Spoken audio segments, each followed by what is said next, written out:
তোমরা কে কে মটন খাবে? মটন কার কার ভালো লাগে? খাইতে হলে আমাদের বাড়ি চলে এসো, আজকে আমি মটন রান্না করব। তো এখানে আমি সব কিছু কেটে নিয়েছি, যা যা উপকরণ লাগে। Hello guys, good evening. সবাই কেমন আছো? আশা করি সবাই খুব ভালো আছো। তো গাইস, আমি এখন রান্না করবো মাটন। এই যে দেখো, বাবা মাটন নিয়ে আসছে। তো এখানে মাটন রান্না করবো। तो चलिए शुरू करते हैं।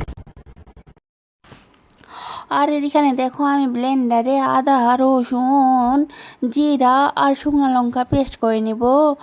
আর দেখো, এখানে পেস্ট হয়ে গেল, জাস্ট একটা হাত দিয়ে সরাইলাম, তাই পেস্ট হয়ে গেল। তো এখানে দেখো, আমি কড়াই নিয়ে নিচ্ছি, আর এখানে কাঁচা পেঁয়াজ দিয়ে দিলাম।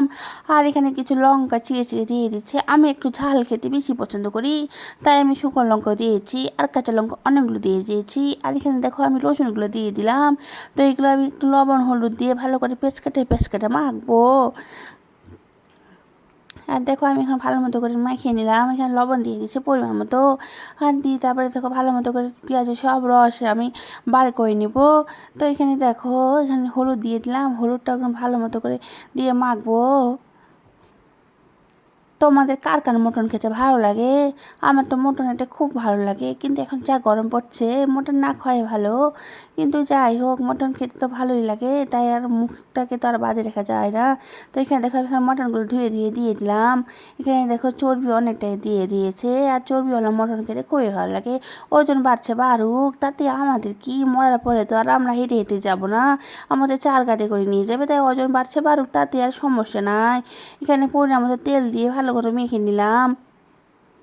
তেলটা আমি একটু বেশি দিতে পছন্দ করি, কারণ মটনে বেশি তেল না দিলে, মানে যতটা দরকার ততটা না দিলে মটনে একটা গন্ধ থেকে যায়। তখন আমি ভালো মতো করে মেখে টেখে আমি এখন এটাকে কুক করতে দিয়ে দিলাম। তো এখানে দেখো, প্রথমে থালা দিয়ে দিলাম, সেটা হলো না, তাই একটু বড় থালা দিয়ে দিলাম। তারপরে আমি অনেকক্ষণ আধা ঘন্টার পরে এসে দেখতেছি মটনটা অনেকটা সিদ্ধ হয়ে গেছে। আর এইখানে আমি দিয়ে দিব কিছুটা আলু।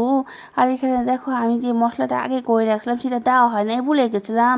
তাই কষানোর সময় মশলাটা দিয়ে ভালো মতো করে ভেজে নিব, কারণ তোমার শুধু জাস্ট জল ছাড়ছে। আর এখানে দেখো, আলুও দিয়ে দিয়েছি। আলুতে এখানে ভালো করে মটনটা কষিয়ে নিব। আর আমাকে এরকমই সস লাগে, ভালো করে সব কিছু মাখিয়ে টিকে চড়িয়ে দাও। তারপর তোমরা এদিকে বাদ বাকি যা কাজ আছে, থালা বাসন, সেগুলো ধোয়ার টাইম পাবে। নাহলে প্রথমে পেঁয়াজ ভাজো, লঙ্কা ভাজো, আদা ভাজো, রসুন ভাজো, তারপরে আবার মাংস কষাও, এরকম অনেক টাইম লেগে যায়। আর আমার অত ধৈর্য নাই, আমার ধৈর্য খুবই কম। তো এরকম করে আমি মটন রান্না করি, সবসময় মেখে রান্না করি, এটা আমার বাবার রেসিপি।